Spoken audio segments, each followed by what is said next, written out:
बेगुनकुदर railway station पश्चिम बंगाल के पुरुलिया जिले में स्थित एक ऐसा रेलवे स्टेशन जिसका नाम सुनते ही खौफ से लोगों की आत्मा सिहर उठती थी। यह सिलसिला सन 1958 से शुरू हुआ, जब बेगुनकुदर रेलवे स्टेशन पर नाइट ड्यूटी पर नियुक्त स्टेशन मास्टर ने देखा कि एक औरत रात की 12:10 वाली ट्रेन के पीछे ट्रेन की गति से दौड़ती हुई जा रही है और उसके कुछ दिनों बाद ही रेलवे प्लेटफॉर्म पर लोगों को उस स्टेशन मास्टर का शव मिला। इसके बाद सरकार ने बहुत से स्टेशन मास्टर और अन्य कर्मचारियों को वहां नाइट ड्यूटी पर नियुक्त किया, मगर हर किसी का वहां वही हश्र होता और कुछ ही दिनों में उनका शव बुरी हालत में प्लेटफॉर्म पर मिलता। इसलिए कोई भी वहां पर अब नाइट ड्यूटी करने की हिम्मत नहीं करता था। सर, आपको मेरा तबादला करना ही है तो किसी और स्टेशन पर कर दीजिए ना। बेगुनकुदर रेलवे स्टेशन के बारे में तो हम सब जानते हैं। उस औरत का साया है वहां। नाइट ड्यूटी करने वाले किसी कर्मचारी को नहीं छोड़ा उसने। क्यों खामोखा आप मुझे मौत के मुंह में धकेलना चाहते हैं? यह सब मेरे हाथ में नहीं है रोहित। मुझे तो गवर्नमेंट के ऑर्डर के अनुसार ही चलना पड़ेगा ना, और ये एक सरकारी नौकरी है। अगर तुम्हें मंजूर नहीं है तो तुम सरकार को इस्तीफा दे सकते हो। एक आम इंसान की जिंदगी में अगर कुछ सबसे ज्यादा मायने रखता है तो वो है पैसा, क्योंकि पैसे के बिना इस दुनिया में ना तो इंसान की कोई कद्र है, ना ही पैसे के बिना वो अपने परिवार को संभाल सकता है। रोहित भी एक आम परिवार से था। रेलवे की इस नौकरी से ही उसका पूरा परिवार चलता था। तबादले के अलावा उसके पास दूसरा कोई चारा नहीं था। इसलिए ना चाहते हुए भी उसे बेगुनकुदर रेलवे स्टेशन पर नाइट ड्यूटी के लिए मानना पड़ा। आज वहां उसका पहला दिन था। उसने देखा कि लगभग उसी की उम्र का एक ट्रैकमैन भी वहां पर नियुक्त है। उसके चेहरे पर उसे कोई डर दिखाई नहीं दिया। रात के लगभग 11:30 बज रहे थे। ट्रैकमैन ट्रैक की चेकिंग करके आराम से प्लेटफॉर्म के बेंच पर बैठा गाना गुनगुना रहा था। उसे देखकर रोहित को कुछ अजीब लगा और वो उसके पास जाकर बैठ गया। बड़े निश्चिंत दिखाई दे रहे हो तुम तो। लोगों के मन में इस स्टेशन का इतना खौफ है, तुम्हें डर नहीं लग रहा? अरे क्या डरना, अफवाहें फैलाई हुई है लोगों ने। बस एक बार कहीं कोई हादसा हो जाए तो लोगों को तो बस बातें बनाने का मौका मिल जाता है। रोहित ट्रैकमैन अमित से बात कर ही रहा था, तभी पीछे से उसे एक आवाज सुनाई दी और उस आवाज को सुनकर रोहित के रोंगटे खड़े हो गए। अरे सर, वहां पर अकेले बैठे क्या कर रहे हो आप? हवा बहुत तेज चल रही है, अंदर बैठ जाइए वरना तबीयत खराब हो जाएगी। रोहित की जान उसके हलक में अटक गई। उसने पीछे मुड़कर देखा तो अमित पीछे खड़ा था। उसने बड़ी ही हिम्मत करके वापस अपनी गर्दन घुमाकर बेंच की तरफ देखा तो वहां कोई नहीं था। रोहित के पैरों तले से जमीन खिसक गई। वो बिना देर किए वहां से उठा और अमित को भी बिना कुछ कहे सीधे अपने कैबिन में चला गया। ये क्या हुआ मेरे साथ? ये मेरा भ्रम नहीं है। वो अमित नहीं था तो फिर कौन था? वो बेंच पर बैठा था मेरे साथ। तभी अमित ने कैबिन का दरवाजा नॉक किया और कैबिन के अंदर आया। क्या हुआ सर? आप इस तरह बिना कुछ कहे अंदर क्यों आ गए? कुछ नहीं। कुछ नहीं तो आप इस तरह हिचक क्यों रहे हैं? कुछ तो बात है। वो जब मैं बेंच पर बैठा था तो तुम मेरे साथ बैठे थे, लेकिन फिर पीछे से तुम्हारी आवाज आई और मैंने मुड़कर देखा तो तुम बेंच पर नहीं थे। क्या? अरे क्या कुछ भी बोल रहे हैं सर आप। मानता हूं कि ये स्टेशन अपने भूतिया किस्सों के लिए मशहूर है, लेकिन इतना भी नहीं कि यहाँ पर मेरा ही भूत भटकने लगे। मैं मजाक नहीं कर रहा। सच में तुम वहां पर बैठे थे और बातें कर रहे थे मुझसे। पता नहीं आप क्या बोल रहे हो। मैं तो जा रहा हूँ यहाँ से। आपके साथ रहा तो खामोखा डरा दोगे आप मुझे। अमित वहां से चला गया। रोहित अपने केबिन में अकेला बैठा था। डर के मारे उसका पूरा शरीर ठंडा पड़ चुका था। तभी उसने घड़ी में समय देखा तो 12:08 हो रहे थे। रात की 12:10 की वही ट्रेन आने वाली थी। एक बार तो उसका हलक सूखा, मगर ड्यूटी तो ड्यूटी है। ट्रेन आने वाली थी, इसलिए उसे प्लेटफॉर्म पर जाना पड़ा।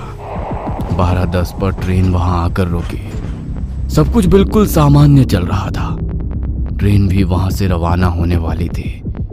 वो अपने केबिन की तरफ जाने के लिए पीछे मुड़ा ही था, तभी पीछे से उसके कानों में एक औरत की आवाज पड़ी। साहब, इस ट्रेन में मेरा बेटा आने वाला था, लेकिन वो प्लेटफॉर्म पर उतरा ही नहीं। मैं उसे ढूंढने के लिए ट्रेन में गई तो लोगों ने बोला कि 3-4 स्टेशन पहले वो ट्रेन से फिसलकर नीचे गिर गया।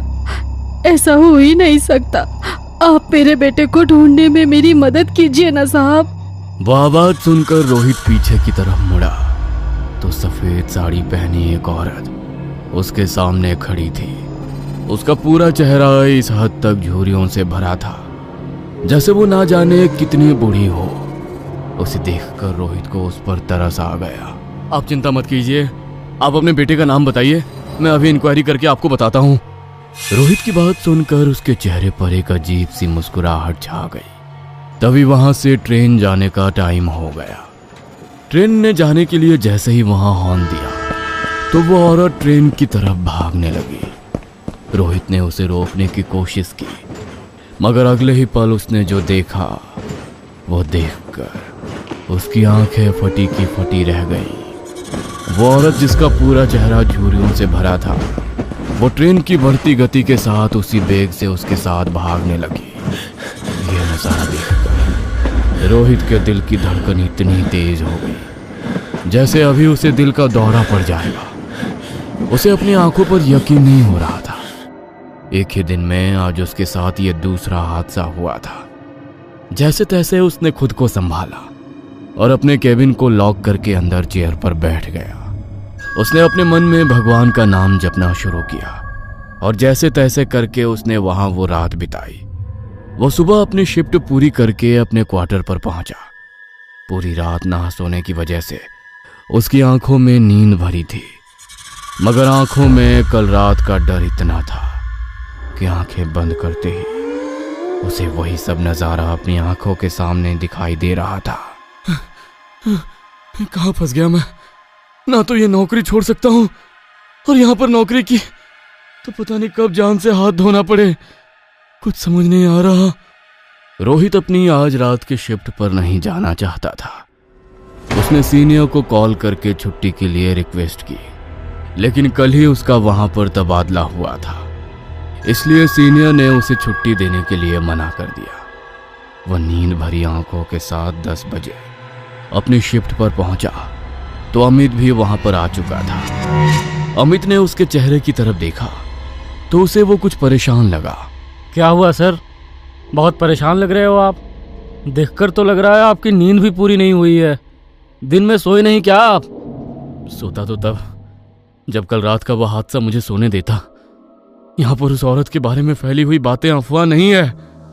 उस औरत को कल रात अपनी आंखों से देखा है मैंने। इतना भयानक नजारा। मैं आज ही डिपार्टमेंट में अपने तबादले की रिक्वेस्ट डालूंगा। मैं तो कहता हूँ तुम भी तबादले की रिक्वेस्ट डाल लो। यहाँ पर नाइट ड्यूटी करना खुद अपनी मौत को न्योता देने के बराबर है। अमित ने रोहित की बात का कोई जवाब नहीं दिया और चुपचाप वहां से चला गया।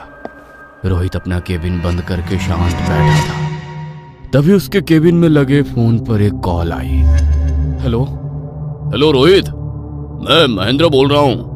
आज स्टेशन पर एक नए ट्रैकमैन अर्जुन की पोस्टिंग हुई है, तुम जरा देख लेना। नया ट्रैकमैन? लेकिन अभी 2 दिन पहले ही तो ट्रैकमैन अमित की पोस्टिंग यहाँ पर हुई है, तो फिर एक नए ट्रैकमैन की क्या जरूरत? क्या तुम्हारा ध्यान काम में है भी या नहीं? अमित की मौत 2 दिन पहले ही हो चुकी है।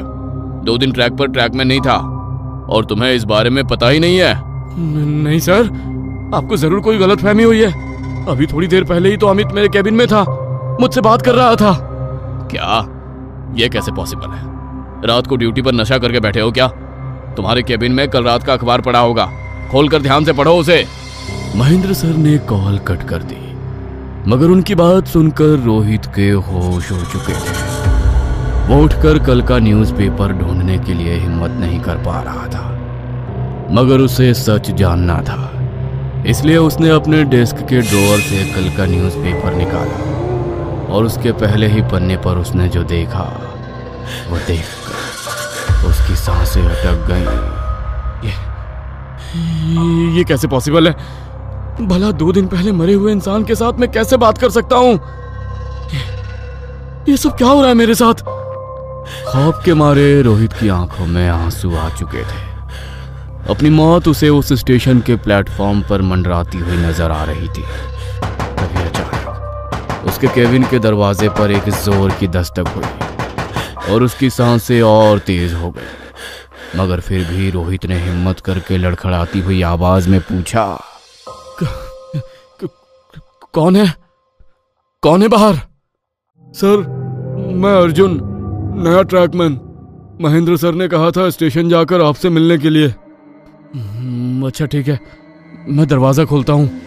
रोहित ने उठकर दरवाजा खोला और अर्जुन को प्लेटफॉर्म और ट्रैक के बारे में समझाने लगा। कुछ देर बाद वहां 12:10 वाली ट्रेन आने वाली थी। जैसे जैसे घड़ी की सुई आगे बढ़ती जा रही थी, रोहित के दिल में होने वाली घबराहट भी बढ़ती जा रही थी। तभी वहां ट्रेन के हॉर्न की आवाज सुनाई दी। जैसे ही ट्रेन प्लेटफॉर्म पर आकर रुकी तो रोहित ने अर्जुन से कहा, मैं अंदर अपने केबिन में जा रहा हूं, कोई परेशानी हो तो तुम संभाल लेना। इतना बोलकर रोहित अपने केबिन में चला गया।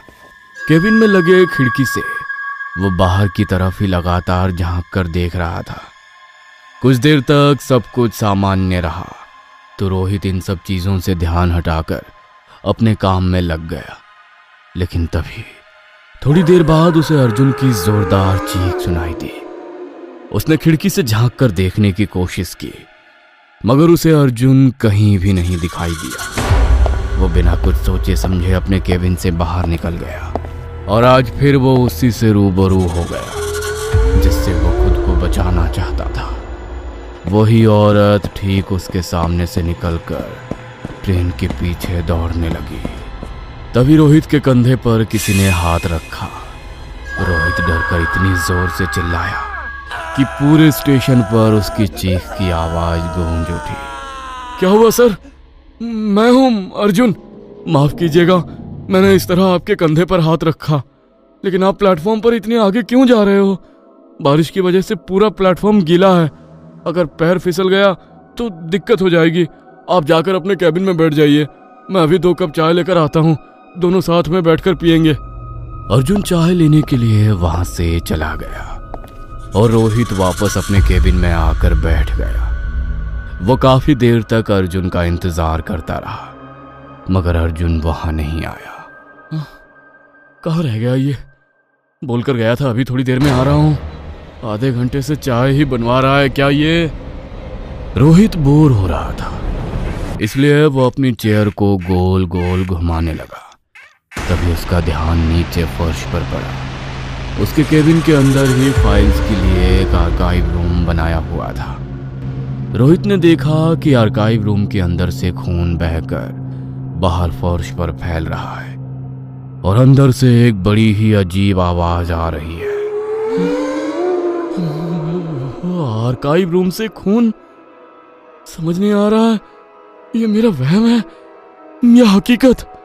इससे पहले कि रोहित कुछ सोचता समझता, आर्काइव रूम से उसे किसी की दर्द भरी चीख सुनाई दी। वो जल्दी से उठा और उसने आर्काइव रूम का दरवाजा खोला। रूम में पूरे फर्श पर खून ही खून फैला हुआ था। अपनी तेज सांसों के साथ रोहित ने आगे अपने कदम बढ़ाए।